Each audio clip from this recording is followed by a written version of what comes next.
السلام علیکم ورحمۃ اللہ وبرکاتہ۔ بسم اللہ الرحمن الرحیم۔ لک الحمد یا اللہ والصلاۃ والسلام علیک یا رسول اللہ صلی اللہ علیہ وسلم۔ دیوبندی علماء کرام سے اور اہل حدیث علماء کرام سے میرے دو سوالات ہیں، ان کے جوابات عنایت فرمائیں۔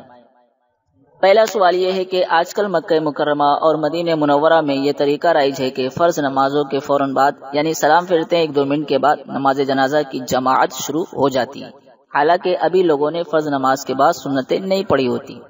تو میرا سوال یہ ہے کہ کیا فرض نماز کے فوراً بعد اس نماز کی سنتوں سے بھی قبل جو درمیان میں نماز جنازہ کی جماعت سعودی عرب میں رائج ہے، کیا یہ طریقہ کسی حدیث سے ثابت ہے؟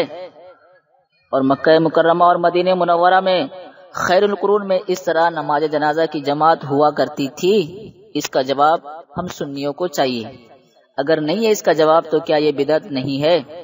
دوسرا سوال یہ ہے کہ ہر رمضان المبارک کو 27ویں شب میں مکہ مکرمہ میں ختم قرآن کیا جاتا ہے اور اس کے بعد دعا کی جاتی ہے، جو کہ کافی طویل اور رو رو کر کرتے ہیں، اور اس شب لاکھوں حضرات اسی خصوصی دعا کے لیے مکہ مکرمہ میں تشریف لاتے ہیں۔ تو کیا نبی پاک صلی اللہ علیہ وسلم اور صحابہ اکرام علیہم الرضوان اجمعین سے اس انداز سے تعین ایام کے ساتھ ہر سال پابندی سے ماہ رمضان المبارک میں دعا کرنا ثابت ہے؟